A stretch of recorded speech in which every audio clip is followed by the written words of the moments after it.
Curiosity box के दूसरे दिन में आपका स्वागत है, जहां पुरानी कहानियां हमें जीवन की सच्चाइयां और ज्ञान सिखाती है। एक बार की बात है, एक दुखी युवक अपने सवालों के जवाब ढूंढने के लिए एक जैन मठ में गया।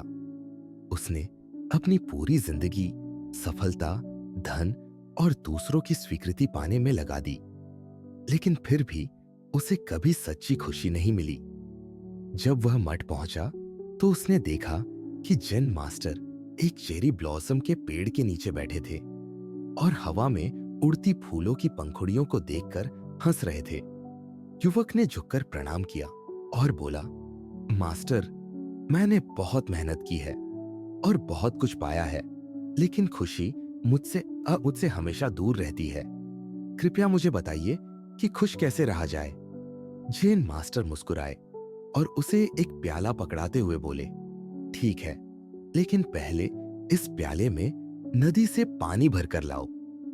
युवक तुरंत नदी की ओर गया और जैसे ही उसने प्याले में पानी भरा, जैन मास्टर ने अचानक उसके हाथ से प्याला गिरा दिया और सारा पानी जमीन पर फैल गया। मास्टर, आपने ऐसा क्यों किया?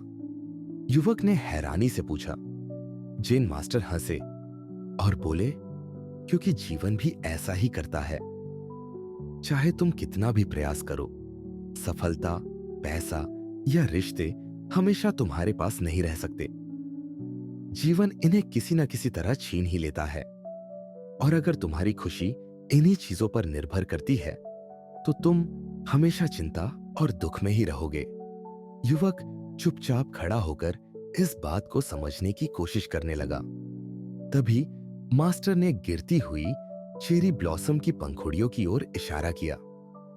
इन पंखुड़ियों को देखो, ये डाल से चिपकी नहीं रहती, बल्कि हवा के साथ बहती है और बदलाव को अपनाती है। यही असली खुशी है, जीवन के साथ बहना, हर पल में आनंद ढूंढना और चीजों को जबरदस्ती पकड़कर रखने की कोशिश न करना। युवक ने उन पंखुड़ियों को गिरते हुए देखा और पहली बार वह मुस्कुरा दिया। उसे एहसास हुआ कि जीवन के साथ बहने में ही सच्ची खुशी छुपी है। इस कहानी से हमने क्या सीखा? खुशी चीजों को पकड़ने में नहीं, बल्कि उन्हें जाने देने में है। जैसे चेरी ब्लॉसम की पंखुड़ियां हवा के साथ बहती है, वैसे ही सच्चा आनंद तब आता है जब हम जीवन के प्रवाह को अपनाते हैं और इसे जबरदस्ती नियंत्रित करने की कोशिश नहीं करते। क्या आपने कभी ऐसा अनुभव किया है जब किसी चीज को छोड़ देने से आपको सुकून मिला हो? अपने विचार कमेंट में साझा करें। अगर आपको इस कहानी में ज्ञान मिला तो कृपया लाइक करें, शेयर करें, सब्सक्राइब करें और क्यूरियोसिटी बॉक्स से जुड़े। मिलते हैं अगले एपिसोड में कल। तब तक शांत रहे, जिज्ञासु बने रहे और आगे बढ़ते रहे।